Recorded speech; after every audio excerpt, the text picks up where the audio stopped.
Star Wars Rebels Season 2, Episode 1, The Siege of Lothal. The episode opens up and we're in a dogfight. The rebels are trying to grab a shipment from the Imperial fleet when they run into Imperial reinforcements. We see that the crew of the Ghost aren't alone in this fight like they were for most of the battles in Season 1. This time we see the rebellion growing, pieces coming together, and more players getting their hands dirty trying to defeat the Empire. So they grab the cargo they came for and escape. Most episodes of Rebels opens up with some exciting action. Some are tensionless, simple fun, and some have heavy tension where you really feel the weight of the Empire pushing down on our heroes. I love the flow of this show. So we hop to a scene where Agent Kallus is talking about Tarkin and how their plan is to punish Lothal for being disobedient in the face of the Empire. And then Vader shows up in the doorway and lays out a plan to draw the rebels back to Lothal by squeezing it, which I'm assuming means an all-out attack. I was really surprised and happy to hear that they got James Earl Jones to voice Vader in this series. Sure, they could have had any voice actor read the lines and apply voice-altering effects to the recording to make it sound more like Vader, but the fact that James Earl Jones is back just puts the icing on the cake for authenticity. The rebels receive a transmission from Minister Tua. She's distressed and she's requesting passage off Lothal. It's implied that Tarkin and Vader plan to punish her for failing to produce results in finding the rebels. So she's defecting from the Empire and willing to trade secrets for help from the rebels. After some very short debate, the crew agrees that this mission would benefit the cause and is worth the risk. The one thing missing from this scene was something like Kanan telling her she's short-sighted and selfish, telling her that only when the pressure of the Empire is on her does she see what the Empire is capable of. It would have been a powerful scene to have the rebels chew her out, tell her that they've been fighting this exact type of oppression for a while now and that they shouldn't help her because she's been complicit in the terror. Only when it affects her does she want to change her tune. But they agreed quickly and without question to help her. It felt a little funky and clunky. But it's possible that this is a part of her plan, that she's duping the rebels, that she's trying to make up for her mistake and ultimately bring the rebels into custody. And this is just her strategy to do so. That's just my prediction. I guess we'll see. So the crew of the Ghost go down to Lothal with a plan to extract Minister Tua. They encounter resistance. Agent Kallus is there with the Minister.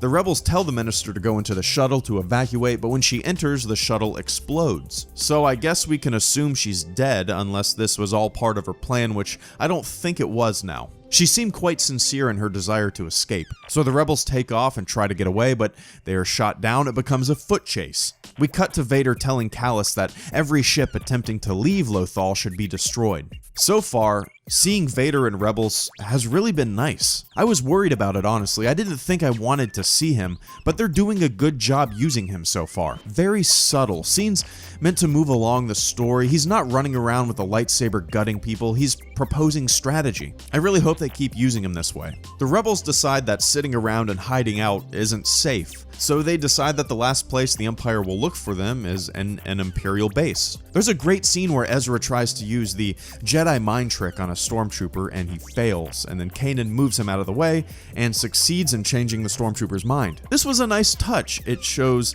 not only that Ezra hasn't honed his skills fully yet, but it was also just clever writing. It was fun to see. So the rebels find a shuttle to escape on, but as they're leaving, Darth Vader is standing in the doorway. He turns on his lightsaber, and Kanan and Ezra attempt to put up a fight. This was a great little scene. Vader almost seemed like he was toying with them. He seemed calm and collected, easily defending himself against the oncoming lightsaber swings. And the lightsaber fight was very reminiscent of the original trilogy in that there was no flippy-doos or somersaults, big heavy swings, a lot of tension. And the imagery in this scene was great. Vader in front of a backdrop of destruction, close-ups of Kanan and Vader locked together, a lot of great visuals. Of course, the rebels escape, but Vader is confident that the rebels won't leave Lothal, so he decides to burn a refugee town to draw the rebels to it, saying that their compassion is a weakness, and that it's a weakness that he wants to exploit. So the rebels decide that leaving in the shuttle isn't a good idea.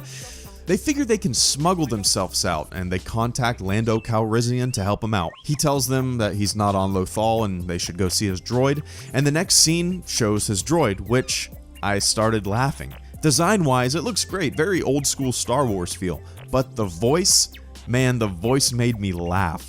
Have you ever seen the videos of Zach Galifianakis pretending to be his fake twin brother Seth Galifianakis? This droid's voice, for some reason, reminded me of that, but deeper. If you haven't seen those videos, you need to. You can find it on Funny or Die. They're damn funny. Anyway, the rebels see a large plume of smoke in the distance, and Ezra hops on a speeder bike and heads to check it out. It's the refugee camp. The Empire torched it, and Kanan and Ezra have some fantastic dialogue. Kanan tells him that this town was burned to the ground because of them, that their actions now have consequences that don't only affect them, but affect everyone in the path of the Empire. The rebels decide that for the good of Lothal, they have to leave as soon as possible, and after masking their signal using multiple beacons, they are able to get past the blockade and punch into light speed. But they discover that the shuttle has a tracking beacon attached to it, and the Empire is on them. The following space battle is so awesome that I didn't want to pause it and write the review. I just wanted to watch it without any distraction. The rebels escape, but their command ship is destroyed and the fleet is splintered. Vader is used so well in this episode. My favorite part of the episode was that the rebels didn't know who Vader was. It was like we were being introduced to him for the first time. They weren't like, hey, look out, that's Darth Vader. It was more mysterious than that. The rebels feared him. They didn't know who he was. And that was such a great way to write this episode. They could have connected everything, like the habit that Star Wars has gotten into, making the vast universe seem small by having everyone be related in some way. Kanan could have said, I used to fight alongside him in the Clone Wars, blah blah, good friend, blah blah, turned to evil, blah blah. But they played it differently, and I'm glad they did. This was a fantastic episode. The stakes were high, the tension was there. I cannot wait for the second episode of Season 2. Thanks for watching, everyone. Hello Greedo, out.